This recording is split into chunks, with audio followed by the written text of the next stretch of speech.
Eliminate हो सकता है, ठीक है। तो ये आपको मिला। If the net force acting on a body is zero, अगर बाहर से लगने वाला नेट फोर्स, एफ नेट क्या होता है भाई, देखो फिर से याद करो, एफ नेट क्या था, summation of all the forces acting acting on the body. तो एफ नेट जो था, बाहर से लगने वाले सभी के सभी फोर्सेस का समेशन था, ये था एफ नेट।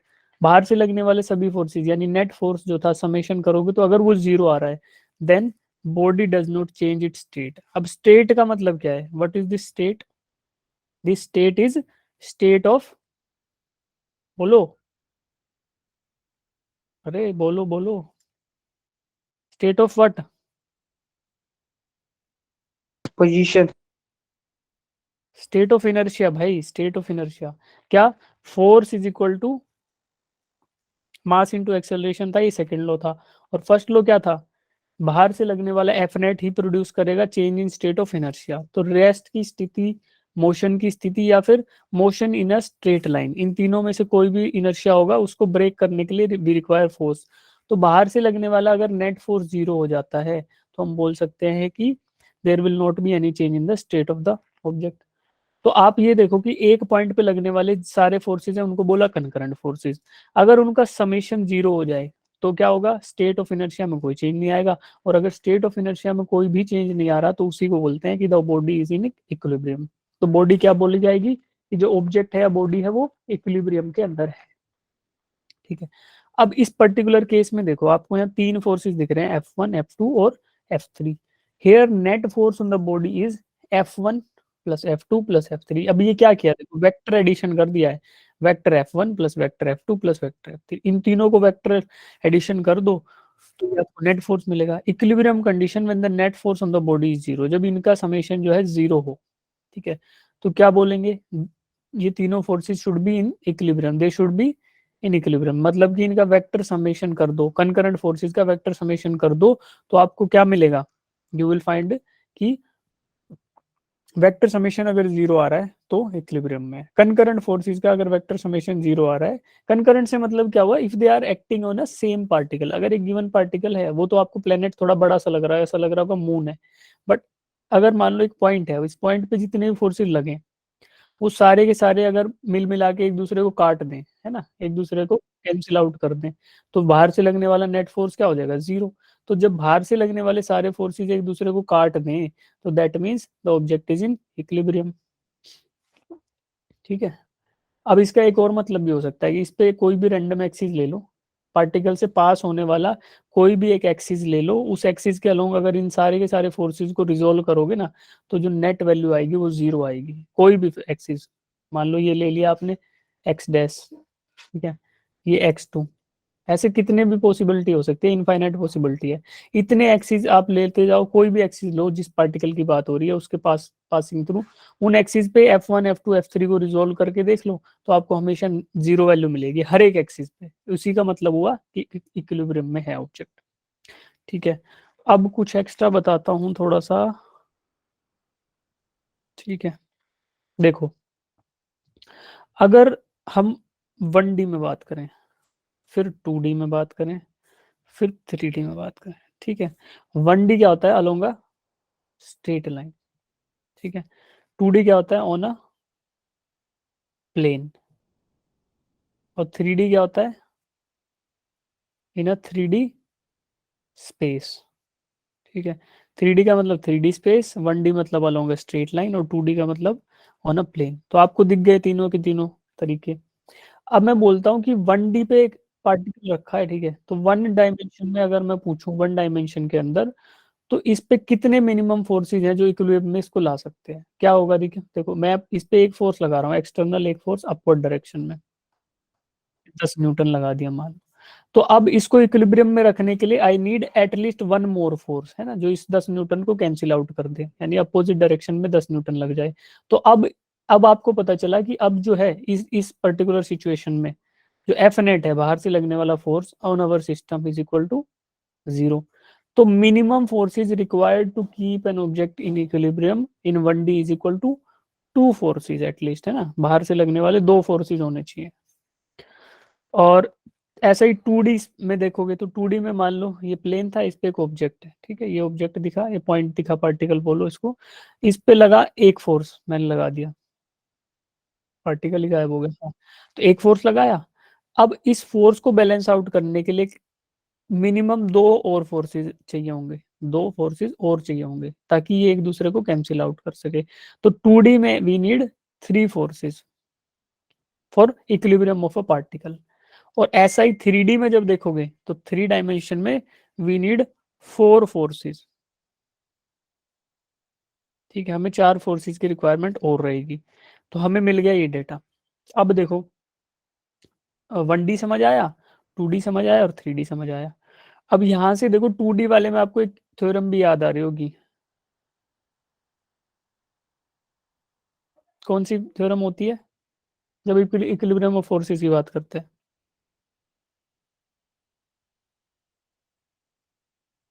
लेमीज थ्योरम, है ना? क्या बोलता है, क्या बोलता है?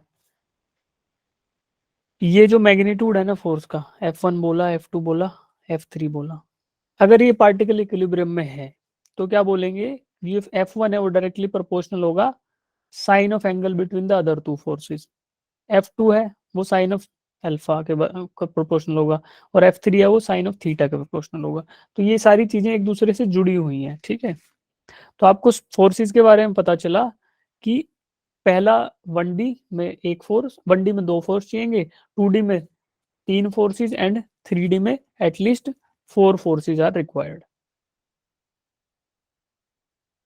इक्विलिब्रियम को जस्टिफाई करने के लिए एक और स्टेटमेंट हम लिखते हैं क्या, कि 3 डायमेंशन में अगर इक्विलिब्रियम में है ऑब्जेक्ट तो उसका क्या होगा, summation of all the forces along X axis 0, summation of all the forces along Y axis 0, summation of all the forces along Z axis 0, और एक और बात भी हो सकती है, summation of all the forces along any random axis, X dash बोल लो, ठीक है, एक्स डैश कुछ भी बोलो, दैट इज ऑल्सो जीरो, कोई भी एक्सिस लोगे तो जीरो, जब कोई किसी भी एक्सिस पे जीरो है तो एक्स पे भी होगा, वाई पे भी, जेड पे, क्यों, ये तो इसके पर्टिकुलर केसेस है ना। तो ये हमने यहाँ से सीखा कि इक्विलिब्रियम में क्या स्थिति रहती है किसी पर्टिकुलर की, ठीक है। अब न्यूमेरिकल एप्लीकेशन हम लोग देखते हैं इसका, जो अब तक हमने पढ़ा उसके दो चार न्यूमेरिकल करेंगे फिर आगे बढ़ेंगे। तो ये आपको क्या है, free body diagram of block of mass M, आपको एक ब्लॉक दिख रहा होगा ग्रीन कलर का, उसका फ्री बॉडी डायग्राम ड्रॉ करना है, ठीक है। वैसे तो हो ही यस। रखा है, इसमें ड्रॉ क्या करना है, हो रखा है भाई, ये फ्री बॉडी डायग्राम ही है, स्ट्रिंग को तोड़ दो, इसको तोड़ दो, बन गया एफबीडी। ये मास, इस मास पे डाउनवर्ड डायरेक्शन में इसका खुद का वजन लग रहा है mg, ऊपर ये सेंटर ऑफ मास पे इधर देखोगे तो क्या लग रहा है, टेंशन T2, इधर देखोगे तो टेंशन T1। अब ये इनका एंगल्स भी दे रखे तो आप एंगल भी ड्रॉ कर दो, ये थीटा एंगल पे विद द हॉरिजॉन्टल, ये अल्फा एंगल पे विद द हॉरिजॉन्टल, तो ये तो हो रखा है, इसमें कोई करने लायक काम नहीं था, ठीक है। अब हाँ ये देख लो एक बार, इस पे नजर घुमा लो, एक बच्चा है ना क्लास का लिंक मांग रहा है, तब तक मैं उसको लिंक दे दूं, और आप लोग यहाँ पे नजर घुमा लो एक बार। ये समेशन ऑफ एफ एक्स के अलोंग जो समेशन आया ना, summation of all the forces along X axis, तो वो जीरो आ गया है। उसका मतलब क्या है, देखो, उसका मतलब ये है कि we can establish a relationship between T2 and T1। कैसे निकालेंगे, कंपोनेंट ले लो एक्स के अलोंग, तो T1 का कंपोनेंट एक्स के अलोंग और T2 का कंपोनेंट एक्स के अलोंग, है ना, ये आप ले लोगे तो आपको क्या मिलेगा, फिर आपको मिल जाएगा जो रिलेशनशिप है ना इनके बीच का वो।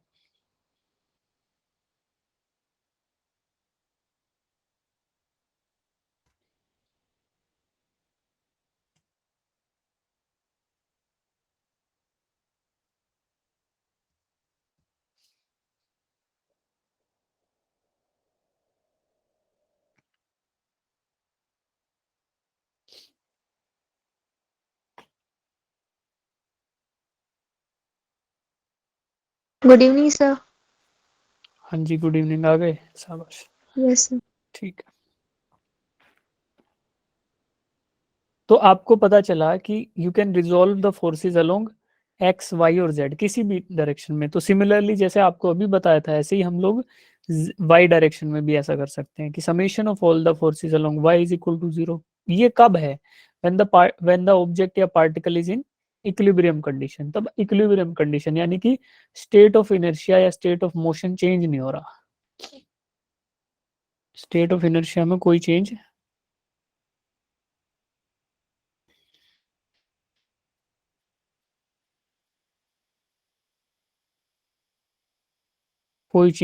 नहीं है, ठीक है।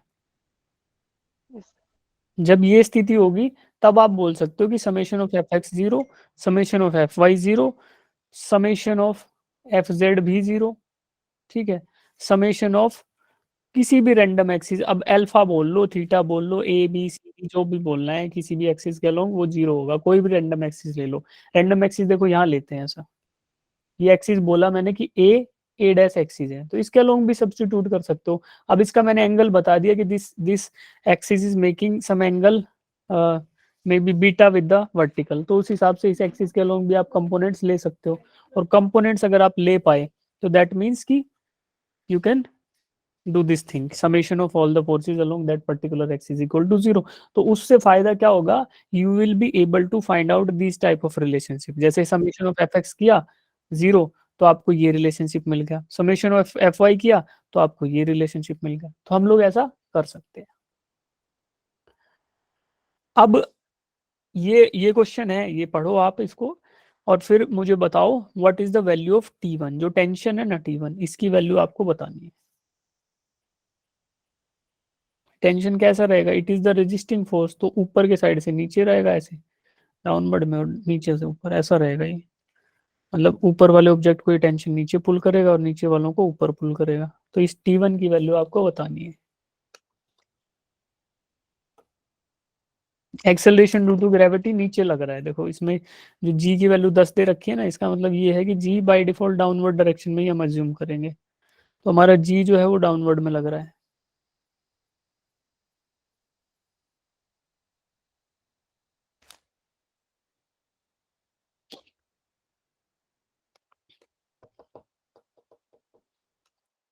भी एक्सेलरेशन है तो एक्सेलरेशन वेक्टर इसको ऐसे ड्रॉ कर देते हैं।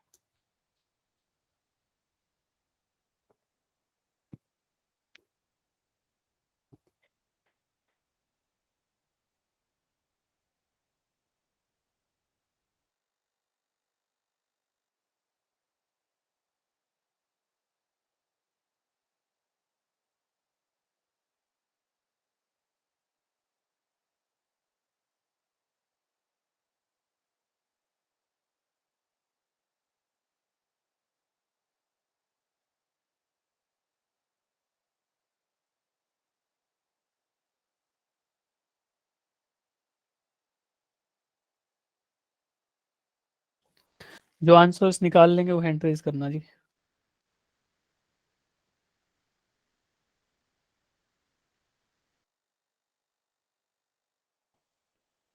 भाई लॉजिक से करो, वैसे टेंशन ले लोगे तो आंसर नहीं आएगा। बिल्कुल सिंपल सा लॉजिक है और बिल्कुल सिंपल सा आंसर है।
अच्छा एक क्वेश्चन बताना, ठीक है। मानो ये एक पेड़ की डाली है, ठीक है, और इस पे एक ऐसे ये निकला हुआ है, ठीक है, और यहाँ पे कोई पत्ता बना देते ताकि लगे आपको कि हाँ जी ये पेड़ की डाली है। अब किसी एक बच्चे को पकड़ के मैं बोलता हूँ यार तुम यहाँ लटक जाओ, ठीक है, एक हाथ यहाँ पकड़ो, एक यहाँ पकड़ो और ऐसे लटक जाओ।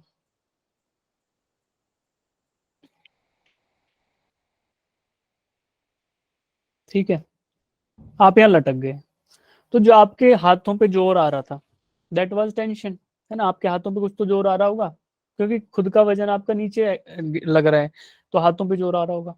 और अब उसको मैंने बोल दिया T1 है वो, ठीक है। एक और बच्चे को बोला कि यार तुम इसके पैर पकड़ लो और तुम इसके भी नीचे लटक जाओ, तो वो इसके नीचे लटका हुआ है, ठीक है। तो अब बताओ जो ये पहला वाला बच्चा था नंबर 1 वाला, इसके हाथों पे जो टेंशन था वो बढ़ेगा कि घटेगा दूसरे वाले बंदे के नीचे लटकने से? बढ़ेगा कि घटेगा?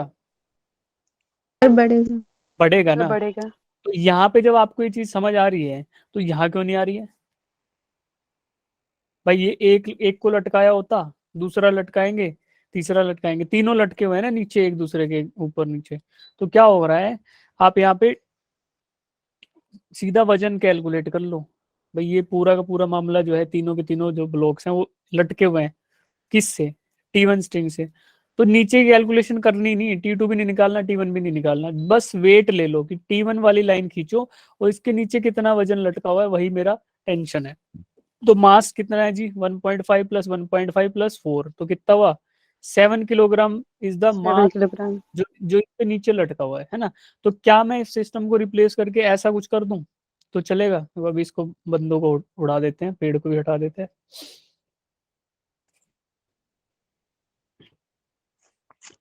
ठीक है, तो देखो क्या इसको मैं ऐसा रिप्लेस कर सकता हूँ? ये ब्लॉक आया ऊपर वाला ग्रीन कलर का जो है, और इस पे एक ही ब्लॉक लटका दूं 7 kg का, तो ये जो सिस्टम है लेफ्ट में और ये राइट में, ये दोनों इक्विवेलेंट सिस्टम है। अब यहाँ पे टेंशन लग रहा है जिसको बोल रहा हूँ T1, तो क्या आएगा जी? That will be equal to the weight of this block. तो इस 7 kg को उड़ा दूं मैं और यहाँ वेट की वैल्यू लिख दूं, तो 7 × 10, क्यों? एक्सेलरेशन ड्यू टू ग्रेविटी है ना, तो that will be nothing but 70 newton. तो बस उतना ही है, वही वैल्यू है T1 की। भाई क्यों? क्योंकि ये जो ऑब्जेक्ट है ना, ये इक्विलिब्रियम में है, तो इस पे जितना अपवर्ड डायरेक्शन में फोर्स लगेगा वही लगेगा डाउनवर्ड में। तो नीचे तो लग रहा है वेट कितने ब्लॉक का, पहले ब्लॉक का, दूसरे का और तीसरे, इन तीनों का ब्लॉक का वेट जो ऐड करके मैंने 7 kg लिखा ना, यही लग रहा है नीचे डाउनवर्ड डायरेक्शन में, दैट इज 70 न्यूटन। तो इसको बैलेंस आउट करने के लिए we require 70 newton in the upward direction, और वही क्या है? टेंशन। तो टेंशन की वैल्यू कितनी हुई? 70 न्यूटन। हाँ जी, आया समझ थोड़ा? Yes sir. ठीक है ना।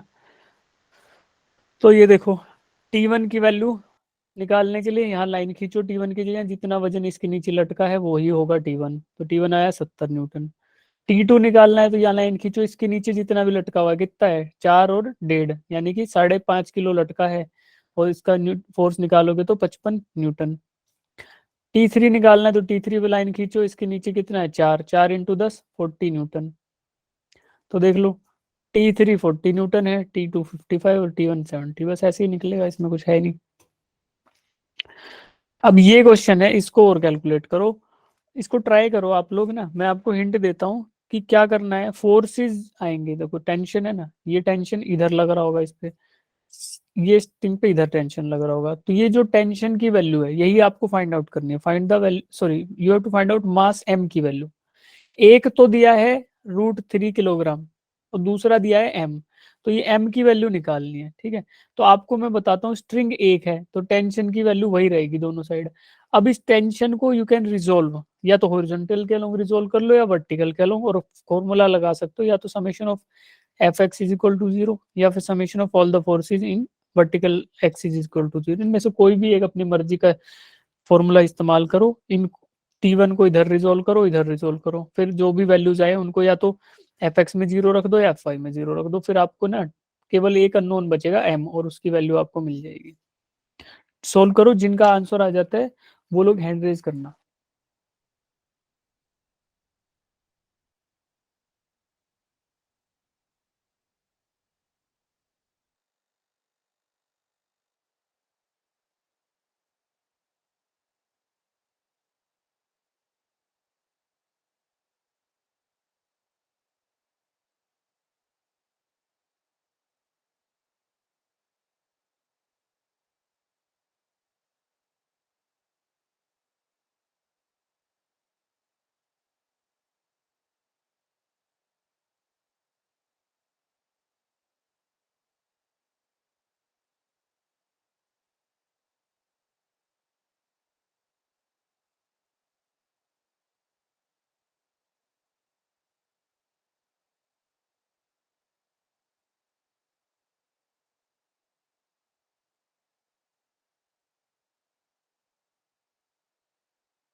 आया किसी का बेटा आंसर?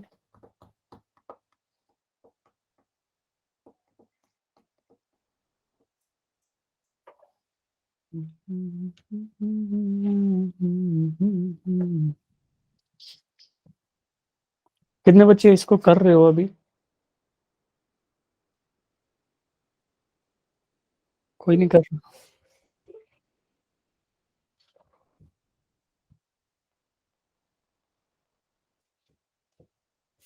ठीक है, करो ट्राई। आधा मिनट और लो, 1 मिनट, फिर बताना आंसर।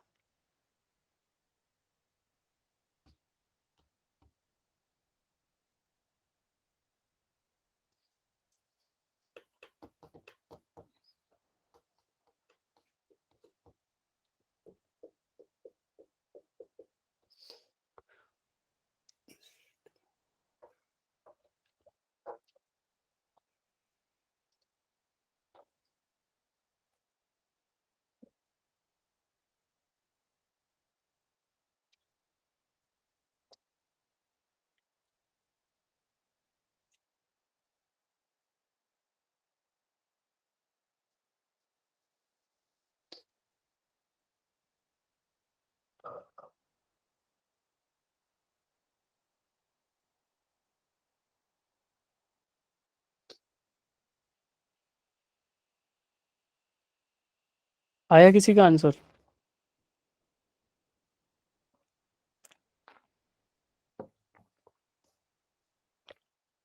देखो अब आंसर देख ही लो तुम लोग।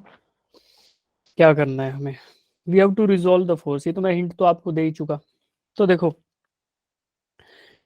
ये राइट साइड में जो डायग्राम है इसको देखो सबसे पहले। देखो फोर्स जो है,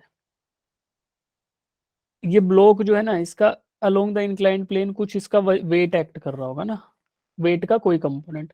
उसके अपोजिट डायरेक्शन में टेंशन होगा स्ट्रिंग में, to balance out this particular block. तो उसको मैं बोलता हूँ टेंशन टी।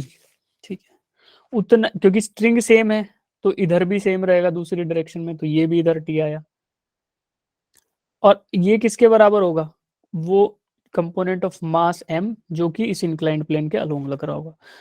तो आपको कुछ नहीं करना यार, आपको ये इसका कंपोनेंट जो इंक्लाइंड प्लेन था और इसका था, उन दोनों को फाइंड आउट कर लो। ठीक है, कैसे निकालोगे? या तो x के अलोंग बैलेंस आउट कर दो या y के अलोंग, आपकी चॉइस है। या तो दोनों के लिए ये वाला निकाल लो। ठीक है ना, यही निकाल लेते हैं। ये तो हमें साफ साफ दिख रहा है ना कि ये हाइट जो है ये बराबर है दोनों के लिए। तो that is nothing but √3 of sin 60, यानी √3 sin 60। एंड ये वाला क्या है? m × sin 30। तो m × sin 30। ठीक है, जी तो दोनों के साथ सेम ही है, तो इसको लिखो चाहे मत लिखो। तो √3 × sin 60 किसके बराबर है? m × sin 30 के। तो इसको जब आप सोल्व करोगे तो आपको m की वैल्यू मिल जाएगी। क्या करो, जी तो था, अगर फोर्स के टर्म में लिख रहे हो तो उसमें लिख लो, मास के में लिख रहे हो तो जी नहीं आएगा, तो आएगा तो भी कट जाएगा। अब √3 × sin 60, होता है 1/2, m होता है, और ये sin 30 कितना होता है? √3 सॉरी, रुको रुको, गड़बड़ कर दिया, साइन था यार, उल्टा लिख दिया। ये है sin 30 1/2, और ये sin 60 √3/2। तो 2 दोनों साइड से उड़ गया, √3 × √3 हुआ तो क्या हुआ? 3। Mass is equal to 3। तो जो ब्लॉक है ना मास m का, उसका वेट है 3 किलोग्राम, और ये √3 था, ये 3 है। ठीक है, अब चित्र पे नहीं जाएंगे। कभी कभी क्वेश्चन में क्या हो सकता है ना, वैसे करना तो नहीं चाहिए, बट लॉजिकली कभी कभी एग्जामिनर ऐसे भी खेल सकता है दिमाग से, कि तुम्हें जो ये √3 वाला मास दिया है ना, ये थोड़ा छोटा, ये थोड़ा ऐसे बड़ा बड़ा नजर आएगा, और दूसरा जो जो है मास, उसको ऐसे छोटू सा भी बना सकता है, इतना सा बिल्कुल। तो कोई देख के ऐसे नहीं करना एग्जाम में कि यार ये √3 इतना है और ये m जो है उससे छोटा होगा या बड़ा होगा, तो वैल्यूज उस हिसाब से चित्र देख के नहीं करनी, क्योंकि मास कम या ज्यादा हो सकता है। कैसे? 1 किलोग्राम अगर रुई ले रहे हो, है ना, क्या बोलते हैं, कॉटन। कॉटन कौन सा? जो कपास हमारे खेतों में होता है वो वाला, ऐसा वाला कॉटन नहीं, कॉटन थ्रेड नहीं। और 1 किलोग्राम आयरन, या आयरन का जो हम यूज करते हैं ना बट्टा मेजरमेंट के लिए, तो दोनों में से जगह कौन ज्यादा घेरता है? कॉटन, जाहिर सी बात है। और आयरन घेरेगा कम जगह, लेकिन मास बराबर है, और जितना 1 किलोग्राम कॉटन घेरेगा ना, उसमें अगर आयरन भरने लगे तो आपका 500 किलोग्राम आयरन आ जाएगा। तो आप इससे वो मत होए, भ्रमित नहीं होना। क्यों? क्योंकि मास अगर दे दिया है तो मास की वैल्यू मास ही डिफाइन करेगा। किसी ऑब्जेक्ट की डेंसिटी कम या ज्यादा हो सकती है depending upon the density, size भी कम ज्यादा हो सकता है। तो चित्र देख के एग्जाम में आंसर मत करना, गैस वर्क नहीं करना, क्योंकि नेगेटिव मार्किंग होती है वहां, ठीक है।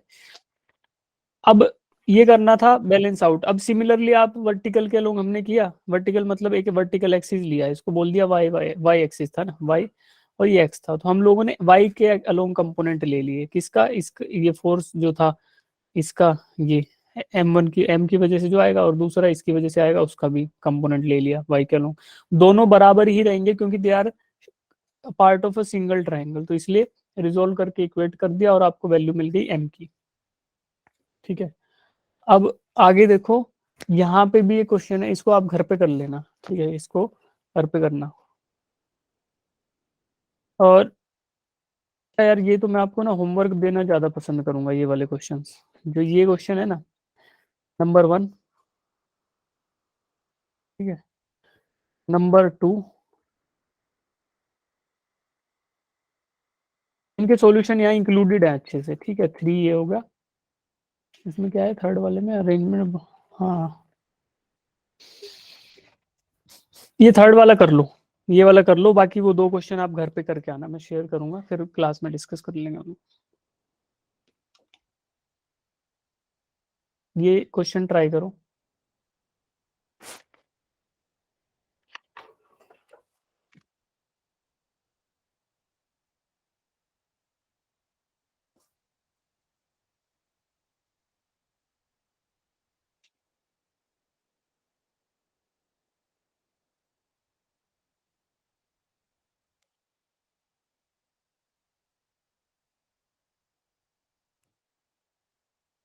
हिंट भी आपको दिया हुआ है कि क्योंकि दोनों ऑब्जेक्ट एक साथ मूव करेंगे, एक दूसरे के साथ चिपक के राइट साइड में जा रहे होंगे, तो दोनों का एक्सेलरेशन सेम ही रहेगा। ये हिंट भी दे रखा है आप, उसके बेसिस पे यू कैन फाइंड आउट। कुछ भी नहीं लग रहा इसमें, फॉर्मूला बस एक ही लगेगा, third law, sorry Newton second law, कि force applied is equal to total mass of the system into acceleration of the system.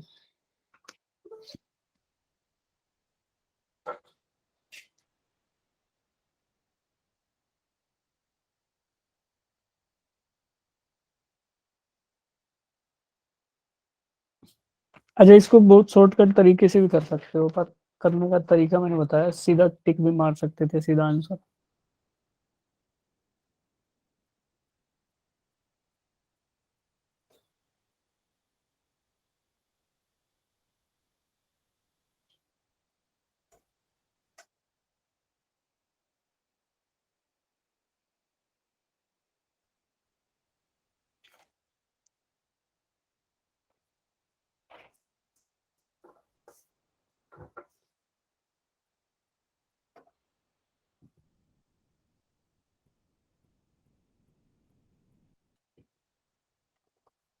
सब लोग सोल्व करो भाई, बड़ा इजी है।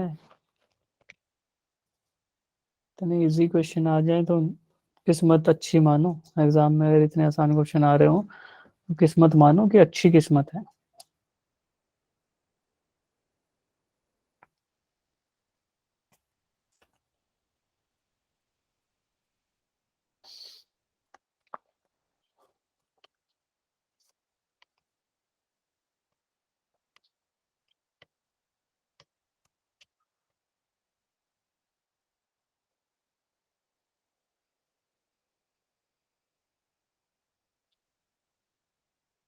ठीक है, आंसर क्या आया? ABC, chat box.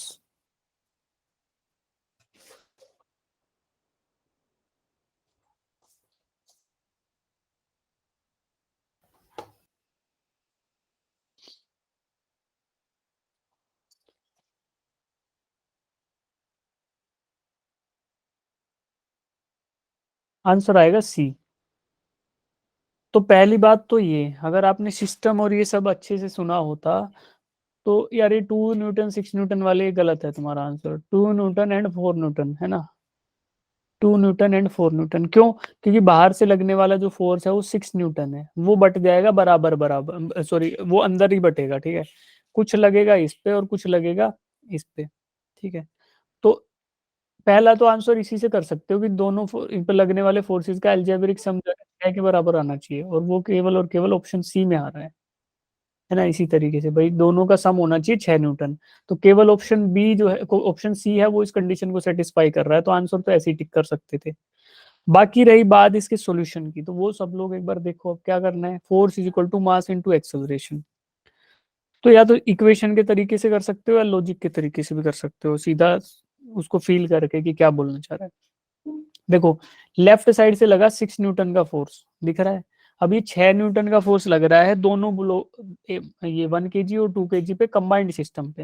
ये कंबाइंड सिस्टम एक साथ एक्सेलरेट करेगा, क्यों? क्योंकि 2 किलोग्राम वाला ऐसे उछल के जो है ना दूर नहीं जा सकता, ये इसके साथ साथ मूव करना होगा इसको, क्यों? ये दोनों एक दूसरे के फिजिकल कॉन्टेक्ट में है। अब इसका एक्सेलरेशन मान लेते ए आया पूरे सिस्टम का 1 kg और 2 kg का, तो 6 न्यूटन रख दिया is equal to total mass कितना है 3 इंटू एक्सेलरेशन ए। तो आपको यहाँ से acceleration of the complete system मिला 6/3 यानी कि 2 मीटर पर सेकेंड स्क्वायर। ठीक है, अब 2 मीटर पर सेकेंड स्क्वायर अगर पूरे सिस्टम का, तो भाई इसका भी 2 ही रहेगा और इसका भी 2 ही रहेगा। तो देखो जब 2 से चल रहा है और मास ये है, तो क्या आएगा? Force on block 1 is equal to mass of block 1 into acceleration 2, तो ये 2 न्यूटन।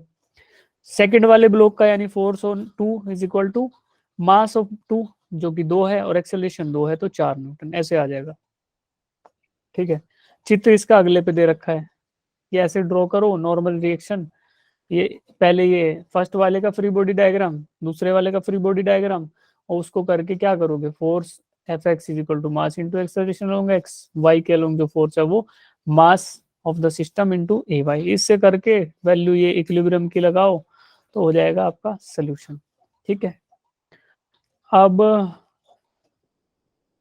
बिगर ब्लॉक एट 60 डिग्री टेंशन, हाँ ये भी कर लो, ये वाला भी कर लो क्लास में, 2 क्वेश्चन आपको घर के लिए दूंगा, ये भी कर लो यहाँ पे क्लास में।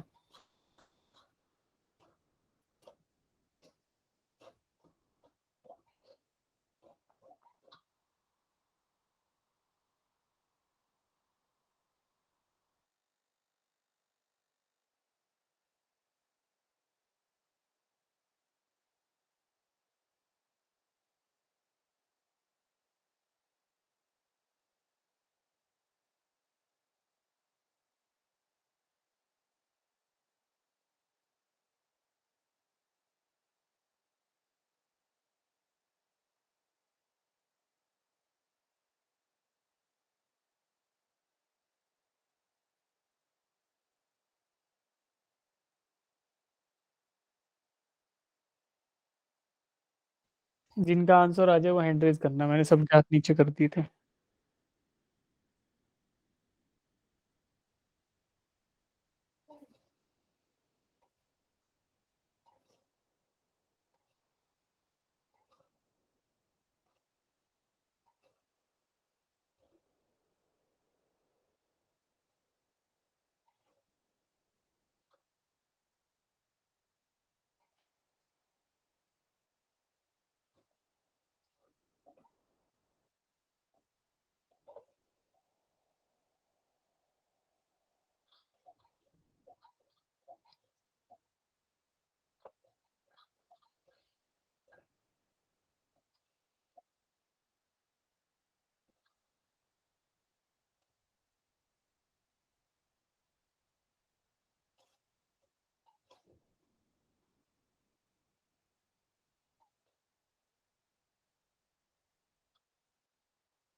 क्या आंसर आया बच्चों? चैट बॉक्स में बताओ।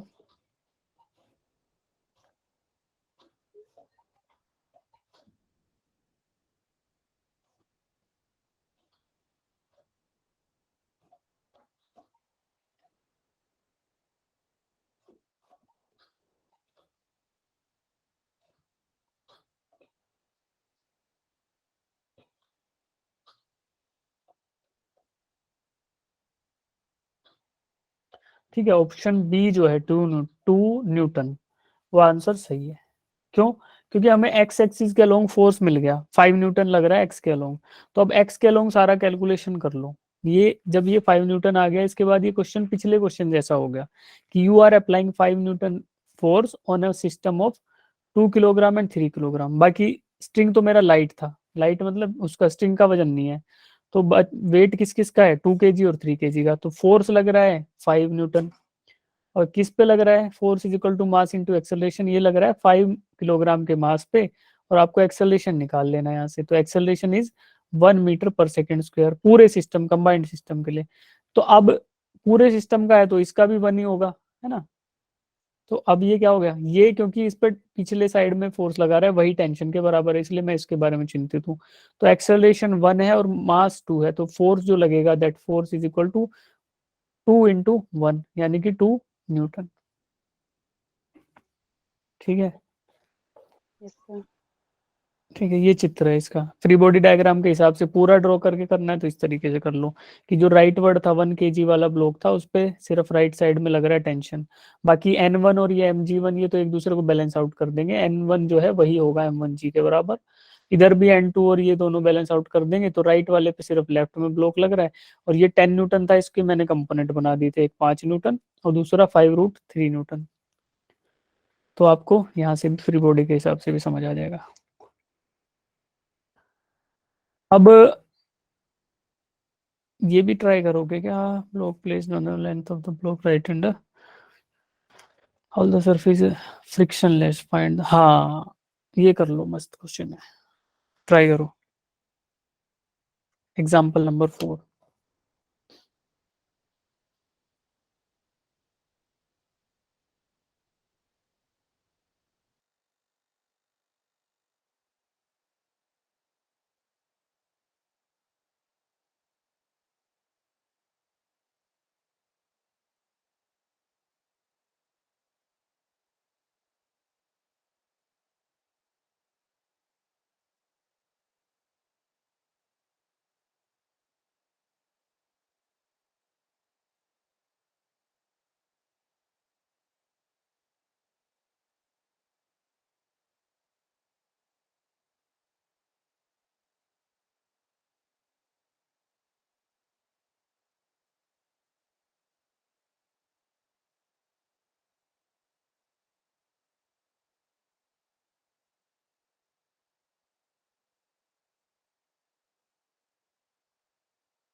आंसर आया किसी का, चैट बॉक्स में डालो जिनके भी आंसर आ गए टाइप करके।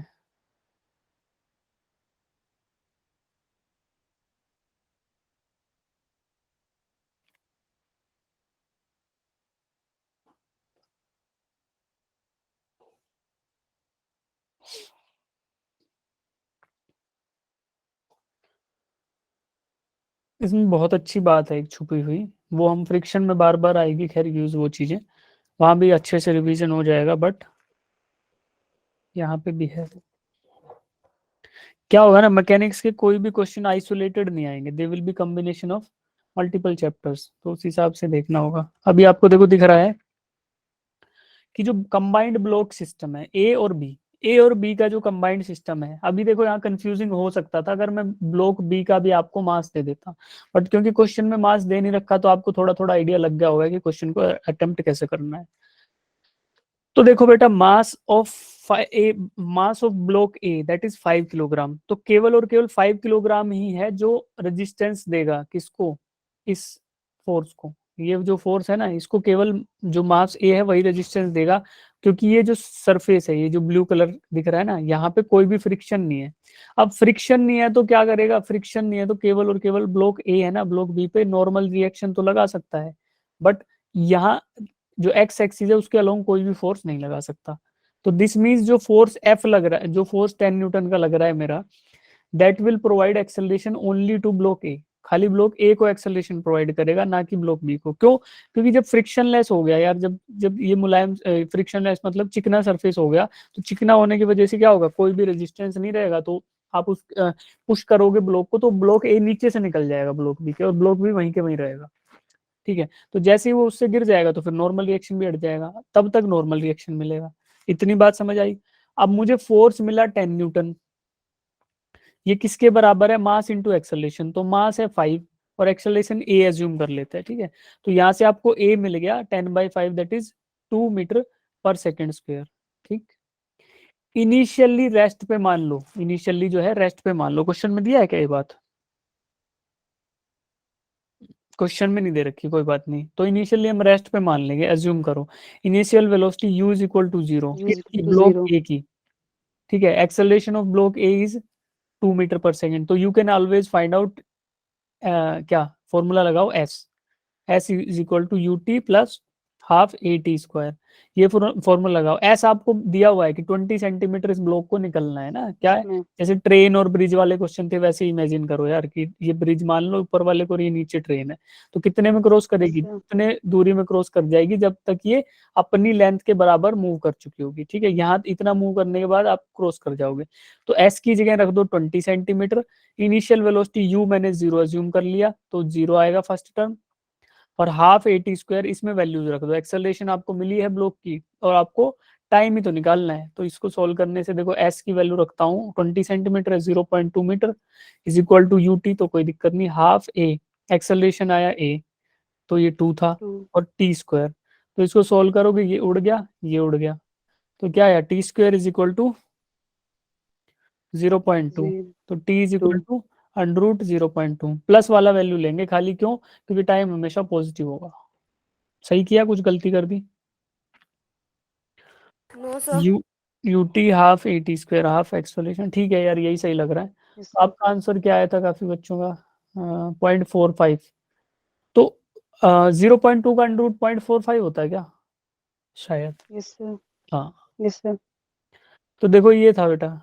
अब हाँ ठीक है तुम्हारा, है ना, 0.2 का अंडर रूट जो है 0.45 ही होता है, तो आपका आंसर आया 0.2 का अंडर रूट। क्या हुआ, देखो ब्लॉक बी था, उस पर केवल केवल एक फोर्स लगेगा, और वो भी तब तक जब ये ब्लॉक ए के ऊपर रखा हुआ है, ब्लॉक ए इसके नीचे से गया तो ये फोर्स भी गया, उसी टाइम को आपको निकालना था। तो और बाकी ये नॉर्मल रिएक्शन ये दूसरे कैंसिल आउट हो जाएंगे, ये भी कट जाएगा, बचा ये सिर्फ एक अनबैलेंस फोर्स, और मास आपको 5 kg दिया था, तो यहाँ से आप एक्सेलरेशन निकालोगे, क्योंकि फोर्स और मास मिल गए तो एक्सेलरेशन आएगा। उस एक्सेलरेशन के बेसिस पे आप क्या निकाल सकते हो कि टाइम कितना लगेगा, तो डिस्टेंस दिया 0.2 metre, U initial velocity 0 assume कर लूंगा, क्योंकि वही मोस्ट लॉजिकल अजम्पशन वही है कि स्टार्टिंग में 0 ही रहा होगा, अगर कोई वैल्यू रही होती तो देते, तो ये 0 अज्यूम करने के बाद आपको जो है ना टाइम 0.45 आ जाएगा। ठीक है, चलो अब यहाँ तक ही करेंगे, ये एक बार देख लेता हूँ, अगर ये भी होता होगा तो इसको मैं टिक मार देता हूँ क्लास के लिए। कल एक बार जो जो क्वेश्चन आपको दिए ना इनको देख